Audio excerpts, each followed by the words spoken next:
guys, how are y'all doing today? My name is Franchise Fanatic and welcome back to the channel. And today, if you guys, this is another movie review. Today we're tackling Scream 4 right here. We got it. This is the first Blu-ray that is apart from the Scream 1 through 3 collection that I have. I know it's been a few days. I've had a lot of history homework. I got wrecked with homework, as you guys have seen in my community tabs. But, you know, I'm filming this and posting it on a Thursday, so we're roughly getting toward the end of the work week. So that's why I'm doing this. But, yeah, man, Scream 4 is a pretty solid film, and we're going to get into it. But I'm going to have, like the other three, I'm going to have a non-spoiler and then a spoiler section at the end.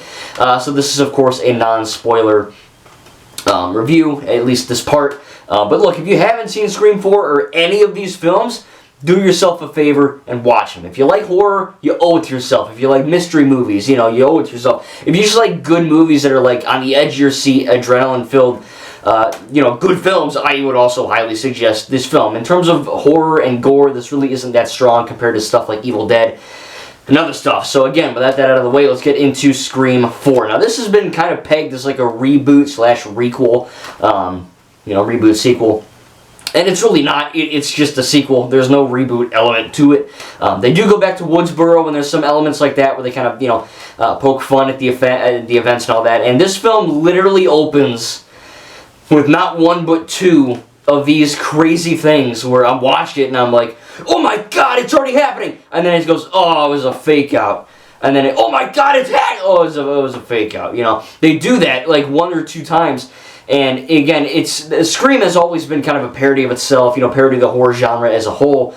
But this film really opened with not one but two gags that actually, you know, really got me. So there's some classic scares in there. I think this is definitely the most violent and the most intense of these Scream movies, right? There's shots that are pretty effed up. Now, it isn't the most brutal thing ever, right? This has nothing on Evil Dead, but for a slasher film, Scream 3 is a good film. I enjoyed it a lot, but that film kind of lacked in a few developments, specifically the killer reveal, just a little bit, and then of course the violence. Obviously, I'm not some kind of sadistic killer. I'm not a Ghostface, but you know, a lot of the killers in a slasher horror movie were off screen a lot of the time, and this one they really went hard with the gore and the effects and all that, and it's pretty good. Story, of course, you know, how do you get people like Sydney and you know, all these characters, how do you get them back into the fray without it necessarily feeling samey and, oh, we did that, you know, like, you know, how do you make 4 Scream movies where every time there's a ghost face, you know, every time it's the same killer, or not the same person, but it's the same, you know, symbol of ghost face with a knife? How do you do that without it becoming stale, right? And they do that somehow. There's new characters, of course, Charlie and Jill, which is, of course, you know, Sydney's cousin. And then you have this cop here. She looks like Anna Faris. I don't know if that is her, the blonde policewoman. I don't know if she is, but she looks kind of familiar to me, at least. I don't know if I've seen her in anything. But she's good. You got the black dude, I don't remember his name, from Fresh Off the Boat, whatever, that funny guy from, I don't watch those shows, but I don't know his name. He's in those. He's in this. He's pretty funny, of course, in this. You know, there's some new characters. Alison Brie, freaking Unikitty, is in this movie, which is pretty nuts. So, you know, the kills are good. The story is good. Again, it's kind of the same old, oh, you know, how do we do this? And they do it by having, what's-her-face, Sydney kind of writing this book on kind of her events, and Gale Weathers, of course, is kind of also trying to write a book. That doesn't necessarily end up happening. Dewey is also, you know, they're officially married, which is great. Again, this franchise really does a good job with the writing of the characters, right? It's not just a standard horror movie, not just a standard mystery, it's not just a standard, you know, slasher, thriller, slasher, thrasher. It's pretty unique in the horror aspect in that it actually takes the time to not only set up the characters, yeah, because there's 4 of them that I'm reviewing now, and there's 6 now, which again, don't spoil them. But yeah, I mean, there's a lot of lore to this franchise. You know, it's not like, oh, Scream 2 and 3 and 4 and 5 and 6, they're not all different characters. You follow, for the most part, Sydney, Dewey, Dwight, and you know, Gale throughout these movies, and that's actually really cool. You know, it's kind of a bummer because, you know, I bought this and I was like, oh, well, it looks like they survive until 4, you know, and then I bought 5 and I was like, oh, they're in 5 too. So, you know, don't ruin anything if they die or whatever. I don't want them to, but don't spoil it. But they do a good job of kind of making you want to, of course, keep wanting to watch, and it kind of sounds weird, but again, it could have easily fallen into that trap of, oh, it's the same old killer, it's the same old routine, same old shtick, and it's getting boring now, you know. But they somehow managed to flip it on its heels with not only the writing and the acting, but the plot and the events that actually happen. I'm not going to get into the specific stuff in this part of the review, but you know, the Scream 1 through 3, they have not only really like I don't want to say a formula, but you know, they kind of end the same way. In different ways, of course, but you know, it normally ends up with obviously Sidney killing the killer or Dewey killing the killer. It's pretty standard stuff. But then in this film, they really take that, and I'll mention it in the spoiler part of this review, but they literally take that and they flip it, and it's very. I was watching it unfold because I haven't seen the trailers, right? I just go into this stuff blindfolded. I will never watch a trailer to a Scream film because, you know, I just don't want to see, you know, why the hell would you watch a horror movie trailer because half of the scares are in the trailer? I don't know. Of course, I saw Evil Dead Rise because I'm such a big Evil Dead fan, but that's different. Anyway, yeah, so it's not, but whatever. There's a lot of stuff in this that it could easily, like I said, fall into this trap. And they avoid it, especially, as I was saying, the ending. I think it's really, really good. It definitely is a bit of like Scream 1 in a way, and that's where they were kind of getting the prequel, or excuse me, the sequel reboot thing.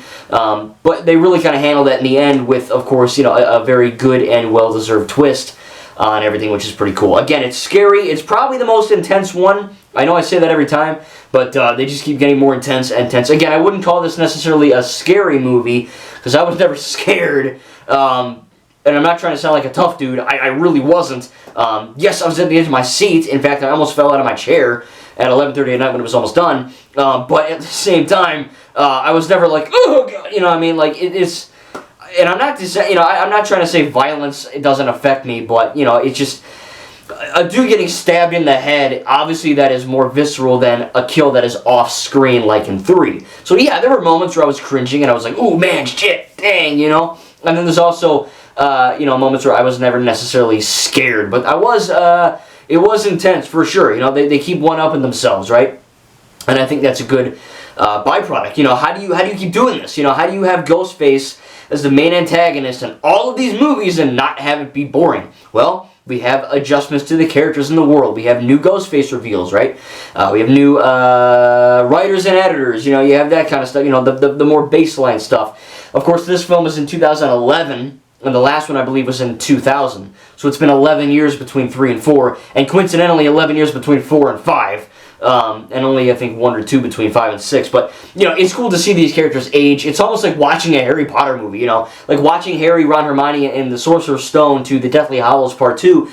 It's surreal that none of them, you know, died or you know, quit or whatever. You know, they didn't, were banned from drugs. I know that one guy was, and they replaced him in the last one. But, you know, it's cool because, you know, you see Sidney in the first film, and even Dewey and Gale, and they're younger, of course. So to see them kind of age and not get killed off in stupid ways so far is pretty cool. You know, I think that's really cool. Again, we're adding new tension, we're adding new you know, new kills, we're adding in new plot details. The world is literally building. We're getting you know, callbacks and references to other horror properties. And again, that ending is so freaking cool. The ending of Scream 3 was good.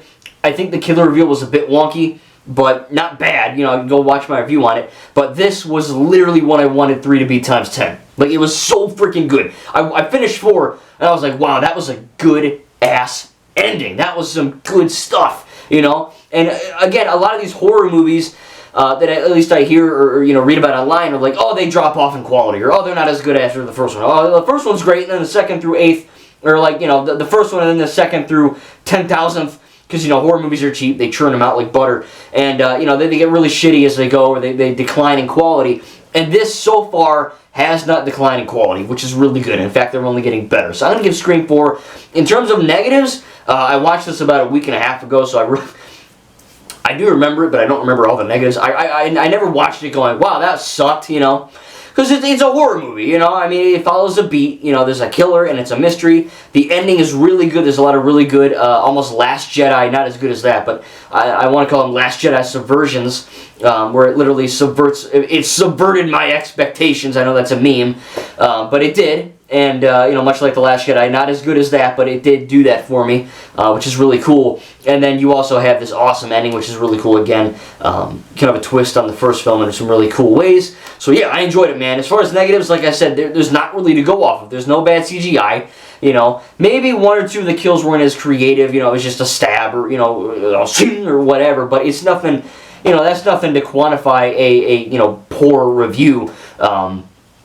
I do understand why people are saying it could be a requel or it could, a trends familiar ground, but at the same time, they twist it in so many unique ways that it feels like its own unique thing. And this is probably my favorite sequel apart from the first film, obviously, and that's coming from a dude who really enjoys 2 and 3. So I'm going to give Scream 4 probably an A. Again, I feel redundant saying it, but I really don't have any negatives. I can't think of any that are bad. There wasn't anything crazy woke. There wasn't anything, the writing wasn't horrible. The CGI, there barely any in it from what I can see, maybe some blood, but it wasn't that bad. Again, it was the goriest and the most violent, but that only meant the stakes were so much higher and it was much more intense, especially compared to number 3. So again, I really enjoyed Scream 4. Again, I'm going to be diving into Scream 5, aka Scream. Stupid title, but whatever. Tomorrow, again, this is coming out on a Thursday, so tomorrow is Friday. I will be watching it Friday, and I'm going to be seeing Scream 6 with Alan on Saturday. I kind of he doesn't really want to see it, but I roped him into it because no one else would go with me.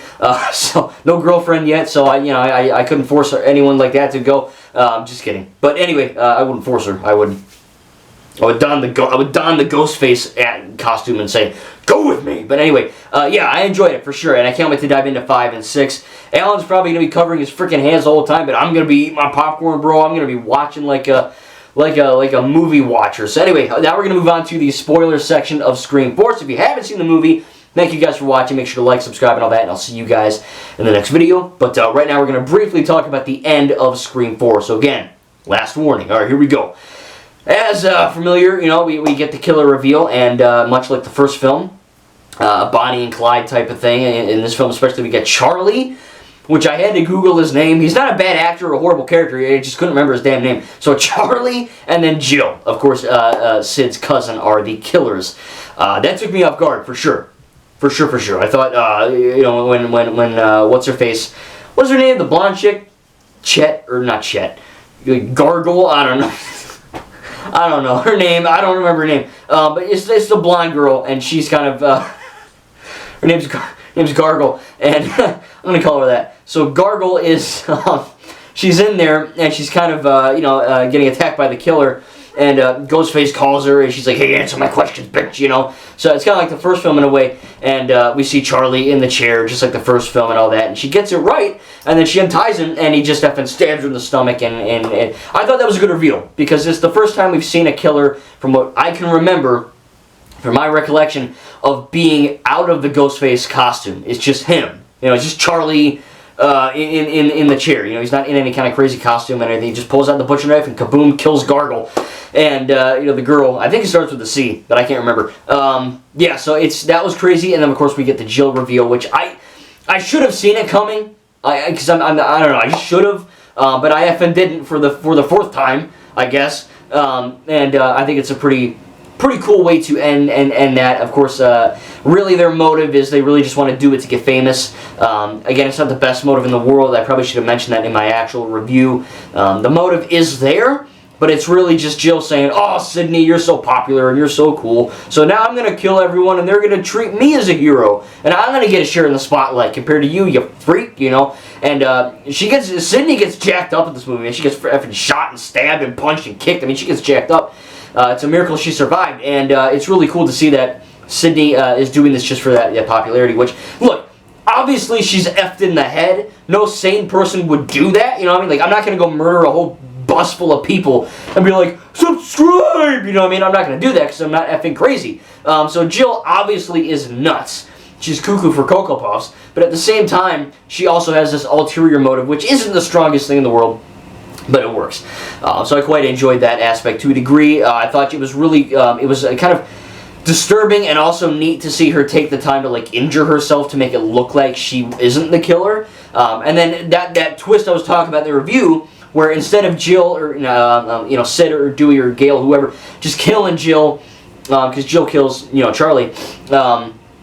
It's cool to see that they go to the hospital and she's treated, and Dewey's like, oh, you know, Jill's gonna live. And Sydney's like, she's like, what the fuck, you know what I mean? And then it all goes downhill from here, and we actually see her out of the Ghostface costume attempt to murder everyone in the hospital, and it's crazy intense, and it's crazy. I didn't think that was gonna happen, and it really kind of blew my mind, the fact that it wasn't ending in Woodsboro, or wasn't ending in the house, or whatever. You know, it just, they took it to that next level.